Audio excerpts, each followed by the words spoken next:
Buenas noches, vamos a dar inicio al componente de boca. Mi nombre es Eduardo Rondón y voy a ser el facilitador para este tema. En primer lugar, hay que decir que la boca es la primera porción del tubo digestivo.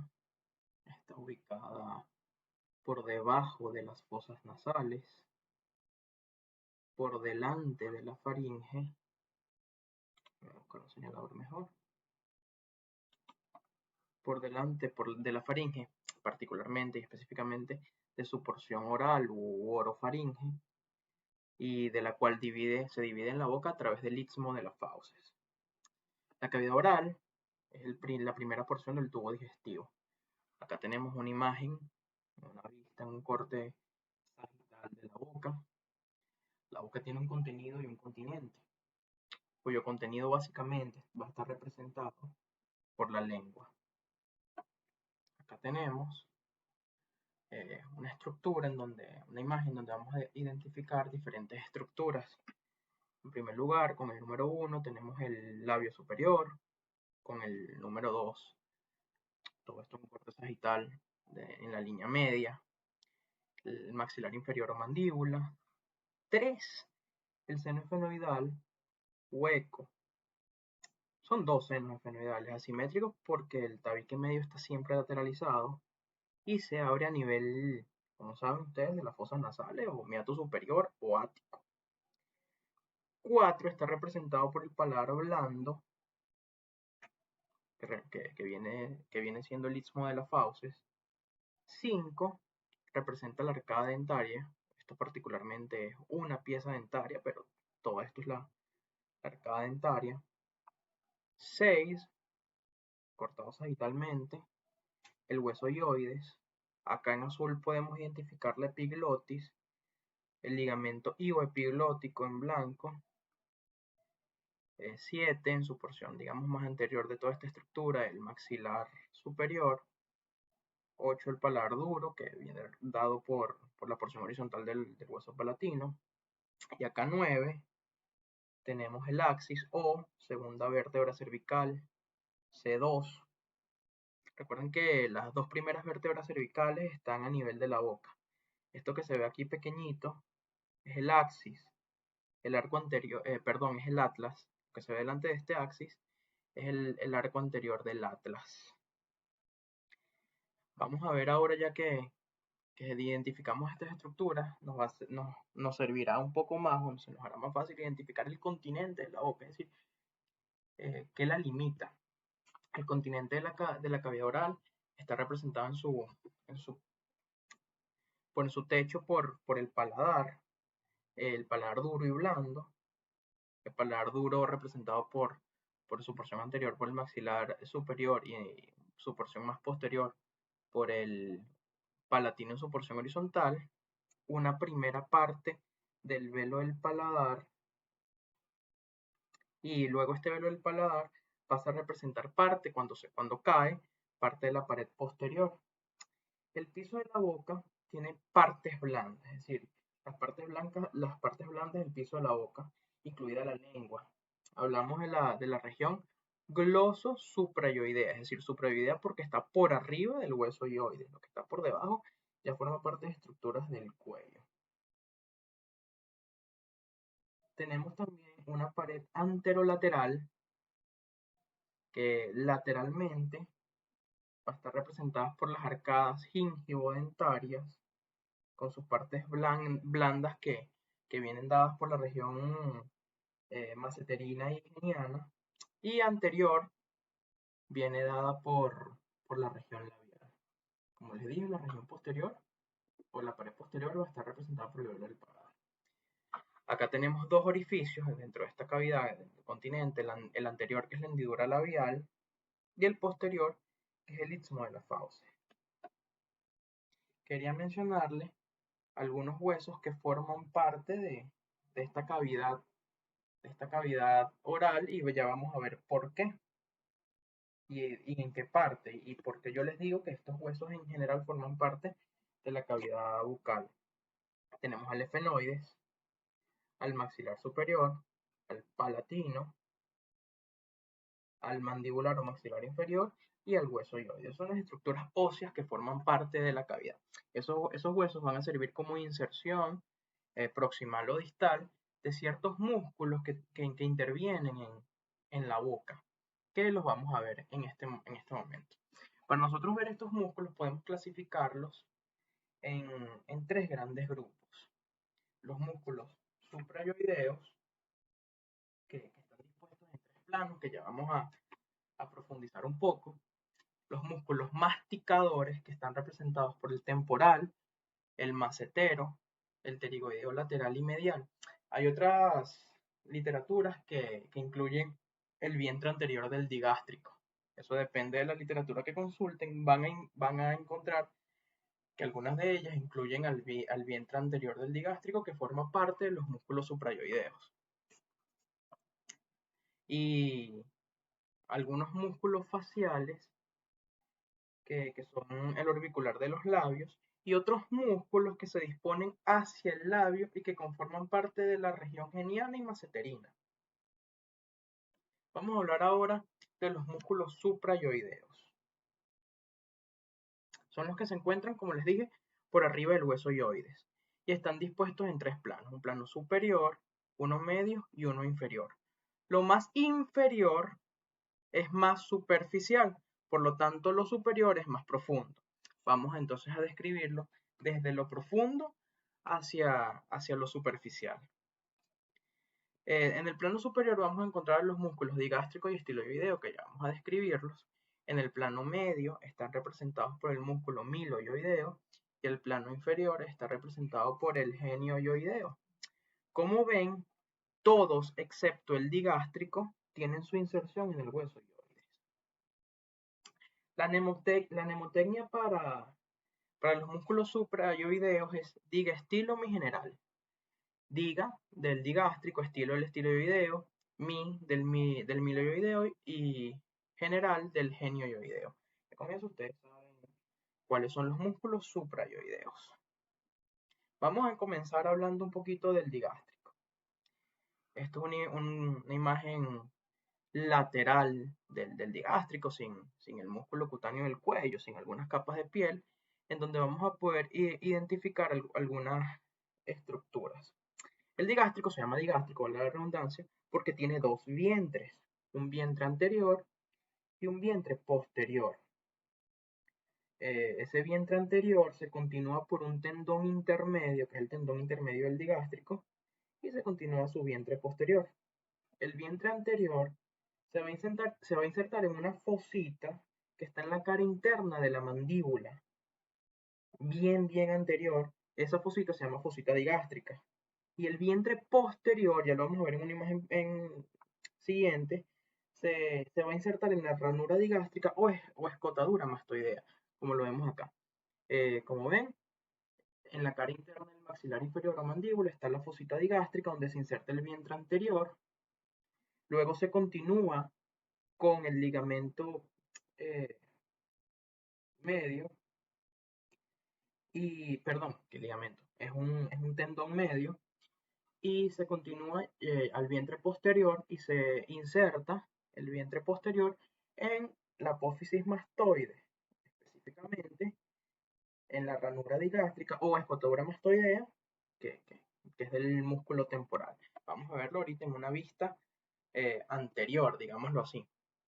Vemos el vientre anterior del digástrico insertado en la fosita digástrica, el tendón intermedio, que se fija al hueso yoides por una especie de polea, y el vientre posterior, como lo ven acá, él sigue ascendiendo y se inserta en la apófisis mastoide, específicamente el proceso de la ranura digástrica o escotadura mastoidea.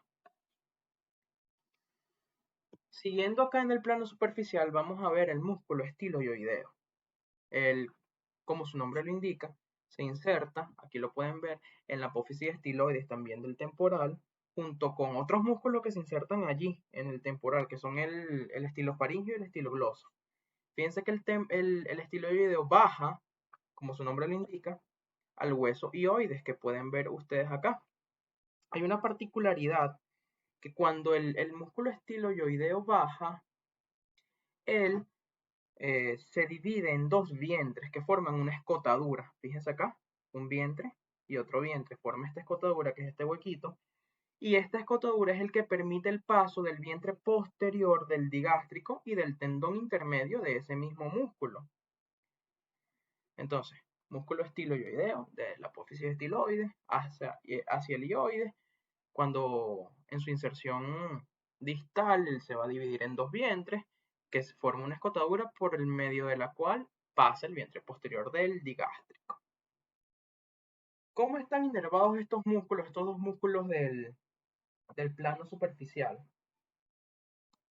Ellos tienen triple inervación, el digástrico particularmente.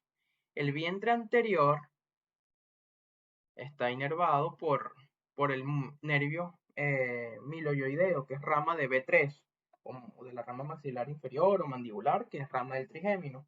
Y el ventre posterior, los pares crenales séptimo o facial y noveno o glosofaringeo.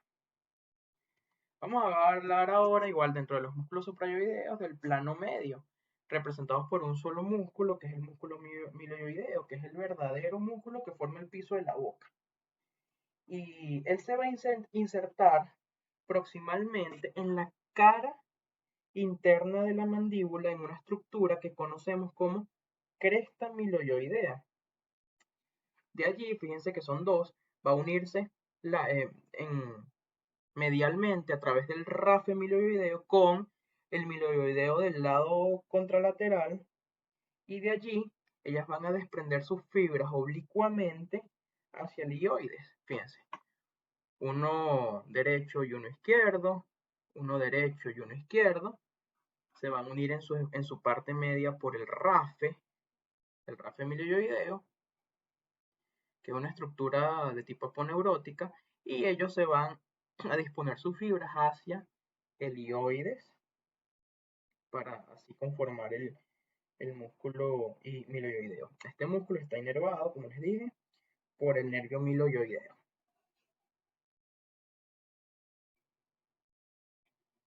Vamos a hablar ahora del músculo genioioideo. El músculo genioioideo se llama de esta manera. Esto ya es del plano profundo porque, y recibe este nombre porque para ver el genioioideo hay que ver la mandíbula desde arriba, es decir, o la boca desde adentro, en una vista superior.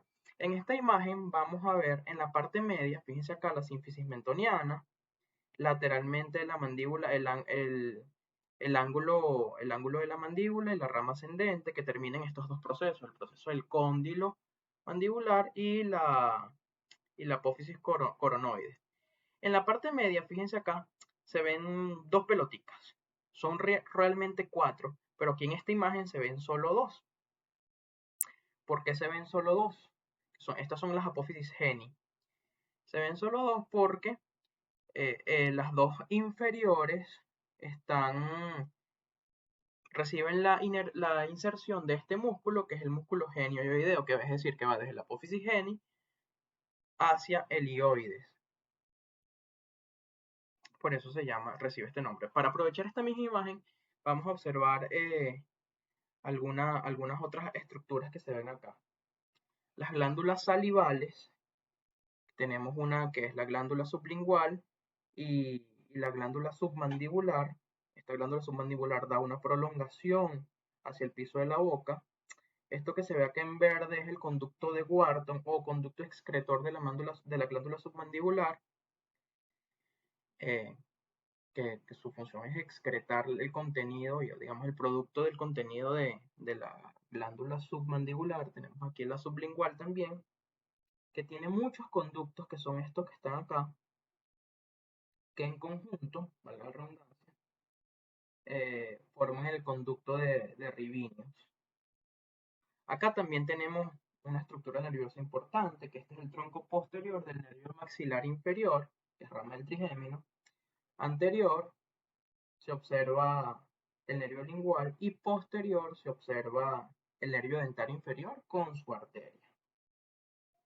De esta manera, pues, aprovechamos la imagen para describir otras cositas. Vamos a hablar ahora de los músculos masticadores. Son 4. Como les dije, hay otras literaturas que incluyen un quinto músculo, o bueno, una parte de un músculo que es el vientre anterior del digástrico que ya describimos. Pero clásicamente se describen 4: el temporal, el macetero, el pterigoideo lateral y el pterigoideo medial. Vamos a hablar ahora del músculo temporal.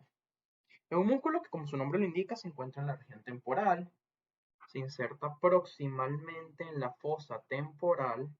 Fíjense, esto es la fosa temporal, ustedes ya la vieron. Vamos a aprovechar también en esta clase de repasar algunas estructuras de regiones superficiales y profundas de la cara y hablar un poquito de algunos músculos que forman parte común de algunas regiones superficiales y profundas, pero que intervienen ya sea en la estructura o función de la boca.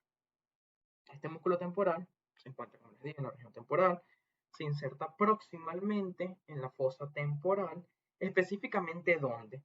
Su primera porción se inserta en la línea curva temporal inferior, que es del hueso parietal, acá la ven, la línea curva temporal inferior.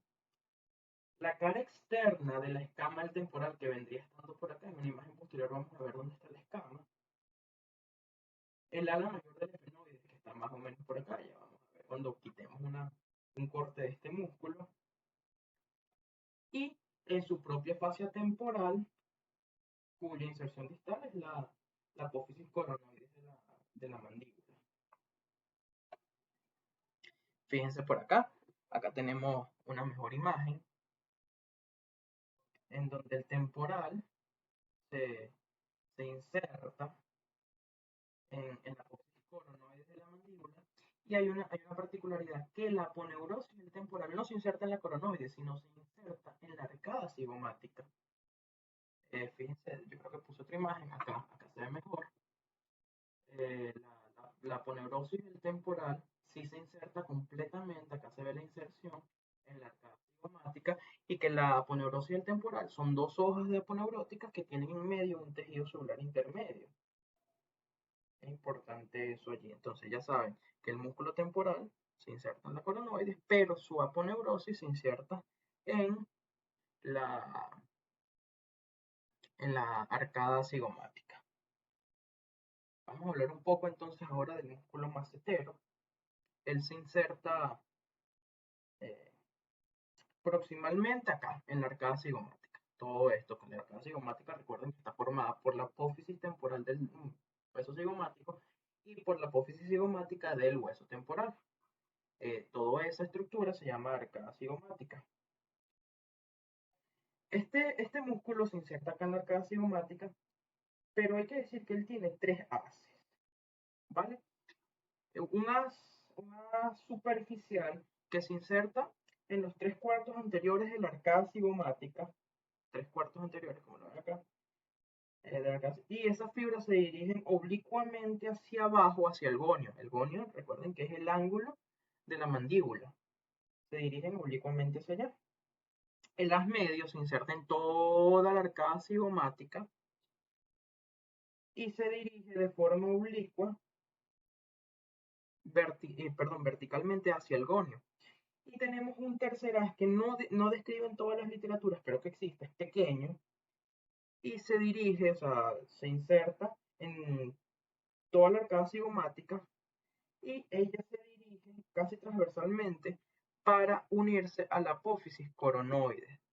Lo que pasa es que es complicado conseguir imágenes de eso porque no lo describen habitualmente, pero ustedes saben que el tercer haz o el haz profundo del músculo macetero se inserta en toda la arcada cigomática y también en la apófisis coronoide del mandibular. Vamos a hablar ahora de uno de los más complejos, que es el músculo pterigoideo externo. Y vale decir que es un músculo que tiene dos fascículos de inserción, un fascículo esfenoidal y un fascículo pterigoideo.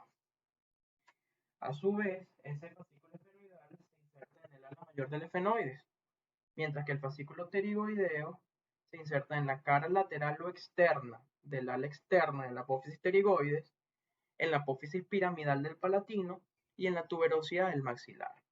Y todos esos dos fascículos se dirigen hacia el cuello del cóndilo mandibular. Vamos a describir ahora algunas estructuras importantes para que nosotros podamos identificar, aprovechar esta imagen para repasar algunas cosas y para poder identificar la inserción de algunos de estos músculos. Esto es, como ustedes saben, muchachos, una exobase. La exobase de cráneo vista desde abajo y desde la derecha, la que le falta la hemimandíbula derecha. Vamos a identificar algunas estructuras. En primer lugar, se pueden identificar tres ligamentos. El ligamento esfeno, el esfenomaxilar, el maxilar, que es el número 1. El número 2 es el estilo,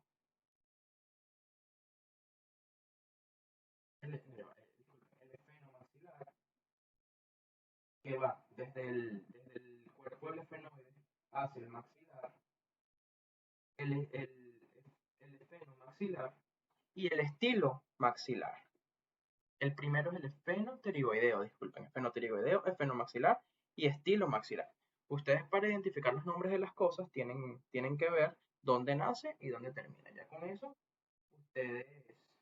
ustedes ya identifican las estructuras. Vamos a identificar a su vez también algunas estructuras que vamos a ver por acá.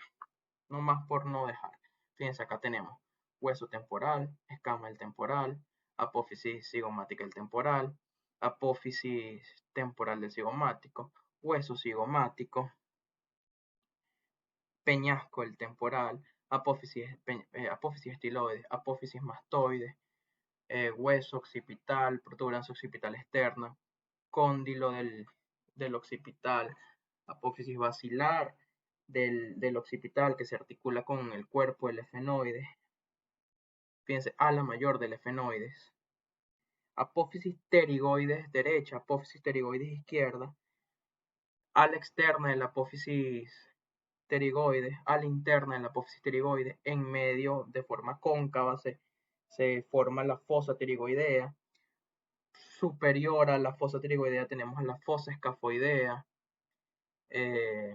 conducto auditivo externo, cavidad glenoidea, apófisis estiloide, agujero rasgado posterior. ¿Qué más vemos acá? Paladar duro, representado por los huesos palatinos, por los huesos maxilares, mandíbula, gonio, desde su vista interna, rama ascendente. ¿Qué más podemos identificar por acá? Huesos parietales, esta es la línea curva temporal. Ya por ahí podemos identificar un montón de cosas. Tenemos por aquí, bueno, ya yo se los dije, apófisis mastoide, escama del temporal, apófisis cigomática, cóndilo del temporal, que es el cóndilo del temporal, la cavidad glenoidea, que es donde se inserta el cóndilo de la mandíbula, conducto auditivo externo, peñasco del temporal, agujero rasgado posterior, apófisis estiloides, entre otras cosas que podemos identificar acá, que ustedes ya conocen mucho mejor que yo. ¿Qué es importante acá? Como yo les dije, fíjense acá, que estos fascículos de inserción, el fascículo esfenoidal se insertan en varias porciones. Los fascículos esfenoidales del ala mayor del efenoide. Pero el fascículo pterigoideo se inserta en la apófisis pterigoides, el palatino y el maxilar. ¿Cómo lo vamos a hacer?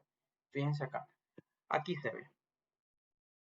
¿Dónde está insertado? En el ala mayor del efenoide, que ustedes ven acá. En la cara externa o lateral de la apófisis pterigoidea,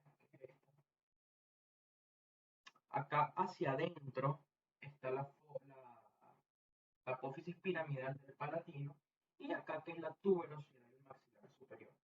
Todas esas inserciones van a derivar en el cóndilo. Lo que pasa es que como esta imagen tiene la hemimandíbula cortada, pues no se identifica, pero ya la vamos a colocar acá. Fíjense que las inserciones, 1, a la mayor del efenoide, 2, cara interna, perdón, cara externa, el ala lateral o externa de la apófisis pterigoides, la ven acá. 3, extremidad del palatino hacia adentro de esta fosa. Y 4, tuberosidad maxilar superior. Y esa inserción todas se van hacia esta estructura que está acá, que es el cóndilo mandibular, que a su vez articula con la cavidad glenoidea formada en el temporal para formar la articulación temporomandibular. Tenemos también el músculo pterigoideo interno, que ya lo vamos a describir. Se inserta en la fosa pterigoidea, que es esta fosa que ustedes ven acá, que es la que se forma entre el ala externa o lateral o ala interna o medial de la apófisis pterigoides, pero en su porción inferior, porque hacia arriba está la fosa escafoidea. Y este músculo pterigoideo interno se va a dirigir específicamente al gonio o rama ascendente de la mandíbula, pero en su cara interna. Fíjense, desde la fosa pterigoidea va a dirigir sus fibras verticalmente hacia el ángulo o gonio y hacia unas porciones de la rama ascendente de la mandíbula. Vamos a ver en este momento una imagen posterior para que ustedes vean dónde están estos músculos. Tenemos al pterigoideo externo, que es este que está aquí con sus dos fascículos. Fíjense que yo les dije, tiene sus dos fascículos, es un poco más pequeño, y van hacia acá, hacia esta estructura que es el cóndilo. Y tenemos al pterigoideo interno, que como ustedes saben se inserta en primer lugar en la fosa pterigoidea, que ustedes la ven acá, y termina en el gonio o ángulo de la mandíbula y en la rama ascendente de la mandíbula. Todos estos músculos están inervados por el nervio maxilar inferior, T3, que es rama del trigémino. Y ya para terminar con los músculos que intervienen, que tienen que ver con la boca, tenemos a los músculos faciales o algunos músculos de la mímica. Entonces podemos decir que estos músculos intervienen con la pared anterolateral de la boca. En su parte anterior están representadas principalmente por el músculo orbicular de los labios y en varios músculos que llegan a ese músculo orbicular de los labios. Como les dije, ya les voy a mencionar esos músculos, pero tienen que tener presente que hay diferentes regiones que intervienen en la pared anterolateral de la cara, la región maceterina, representada principalmente por el músculo macetero, la geniana por el bucinador y la región labial por el orbicular de los labios.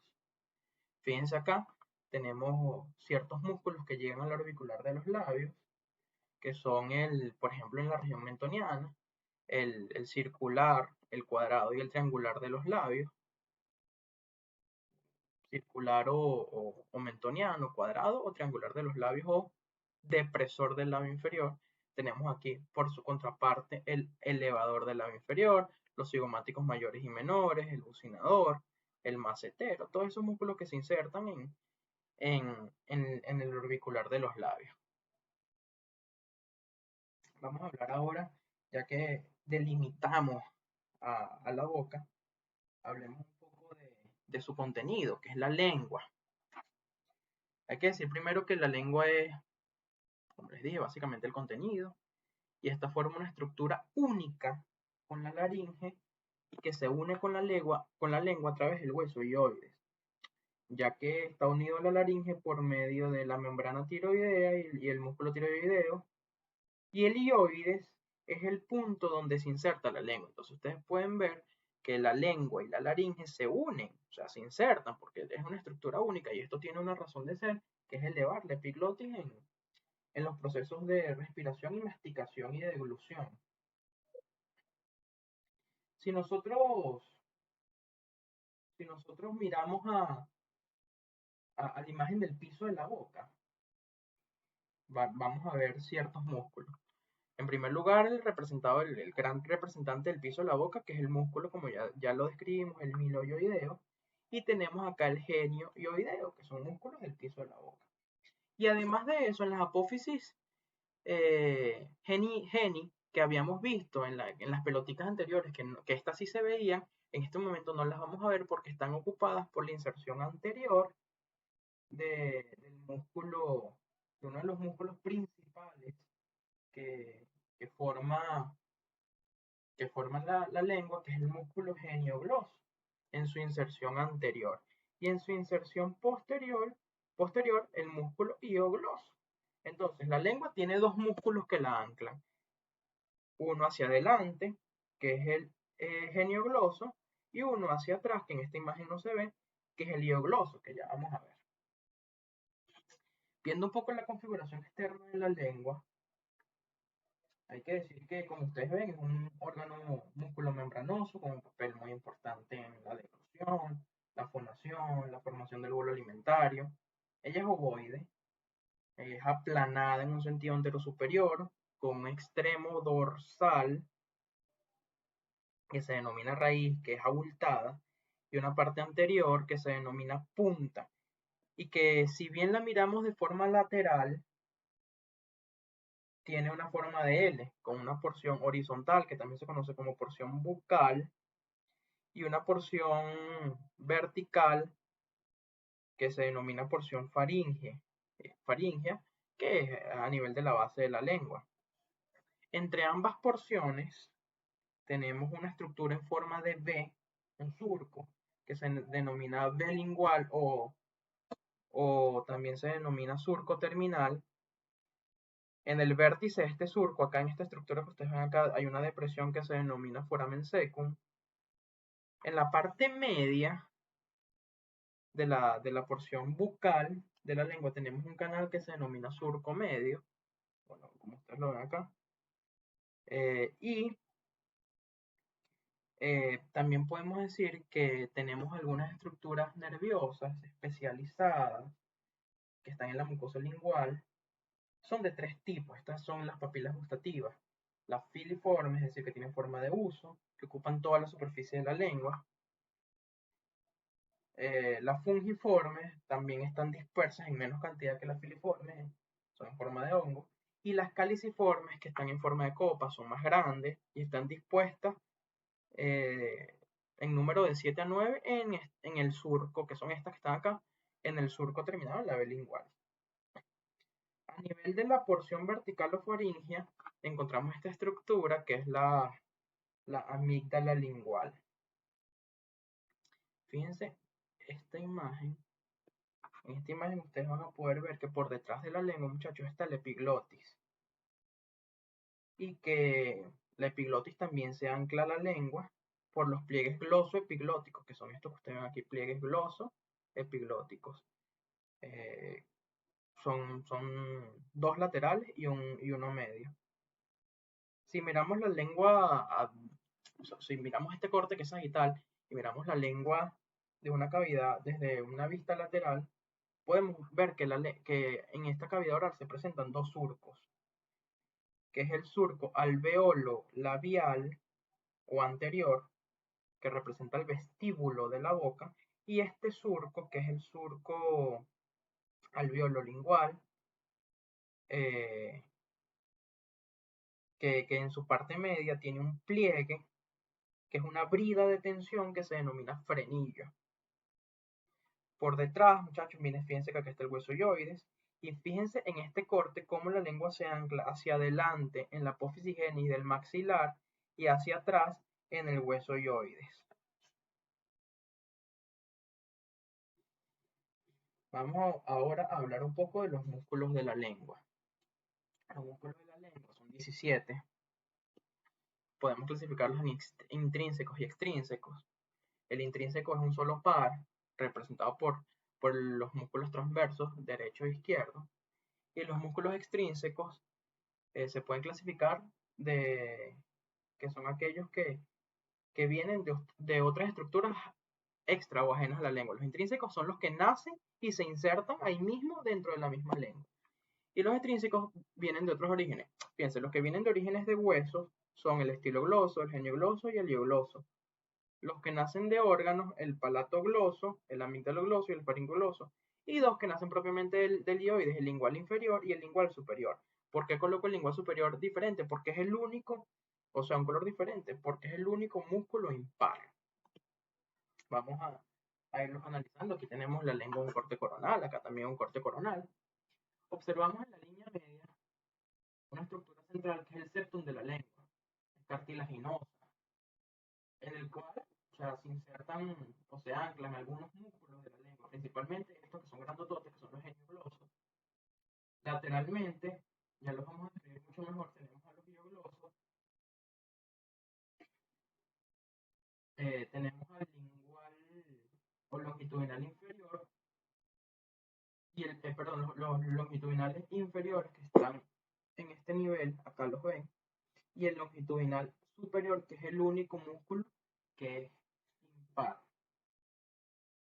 Ya hacia los laterales vamos a ver el músculo estilogloso y palatogloso. También está el amigdalogloso, pero en esta imagen no lo identifican. Nada que vamos a mostrar más adelante, vamos a identificarlo. Fíjense que en una vista lateral también tenemos los músculos faringolosos, que se ven por acá, y es importante. Fíjense que los estiloglosos y los faringolosos son importantes cuando veamos faringe. Acá podemos identificarlos de una estructura mucho mejor. Esto se lo robé al compañero Coscarelli. Fíjense que en el medio tenemos el septum lingual, que es una estructura cartilaginosa. Lateralmente podemos observar a los genioglosos, a los hioglosos, al longitudinal inferior, que son pares, fíjense, al longitudinal superior, que es el único impar, a los transversos izquierdo-derecho, estilogloso, palatogloso, amigdalogloso. Repito, estilogloso, palatogloso, amigdalogloso. Y estos son los faringoglosos. Por fuera, entre el geniogloso y los hioglosos, tenemos a la vena lingual y a las arterias linguales, que ya las vamos a describir un poco con más detalle, la irrigación y la inervación de la lengua, pero tienen que tener claro que las venas están por dentro del hiogloso y la arteria está por fuera del hiogloso. Fíjense cómo se sobrepone esta imagen sobre aquella que ya les mencioné. 1, 2, una sobrepuesta sobre la otra, y esta es la disposición. Fíjense, septum lingual, geniogloso, acá, geniogloso, hiogloso, este es el músculo hiogloso, lo ven acá, vena por dentro, arteria por fuera, longitudinal, superior, transverso, y todos los músculos que acá en esta misma imagen se muestran. Como ustedes ven acá, los músculos extrínsecos se ve que salen de la lengua. Esto es una vista lateral donde podemos ver el faringogloso, el estilogloso, el hiogloso, que son extrínsecos, el lingual inferior y el geniogloso. Todos extrínsecos excepto el transverso. Vamos a hablar un poco ahora de la irrigación de la lengua, que está dada por las arterias linguales. La arteria lingual ingresa, bueno, la arteria lingual ustedes saben, está pares, es derecha, izquierda, y rama de la carótida externa. La arteria lingual ingresa a la raíz de la lengua y recorre internamente por fuera del músculo geniogloso, como les dije. Da como ramas colaterales la arteria dorsal de la lengua, que recorre internamente. Da la arteria ranina, que está en la parte ventral. Incluso cuando ustedes ven la parte ventral de la lengua, ustedes pueden identificar fácilmente a las arterias raninas. Se ven allí mismo, cuando ustedes ven la parte ventral de la lengua. Y esta es básicamente la irrigación de la lengua. Las venas o el drenaje venoso son satélites de las arterias, y ellas drenan al tronco tirolingofaringofacial y desembocan en la yugular interna. Por último, y para terminar, la inervación de la lengua es una inervación motora que va dada por el doceavo par craneal, o sea, el hipogloso, y una inervación sensitiva que está dada por dos pares.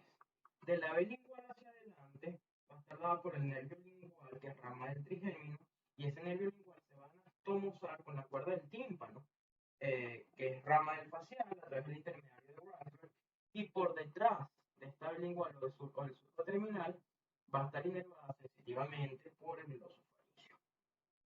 Bueno, muchachos, esto han sido los aspectos más importantes que queremos que ustedes tengan en cuenta para estudiar la cavidad oral. Muchísimas gracias. Cualquier duda pueden consultarlo con sus profesores, o estoy a la orden a través de mis contactos.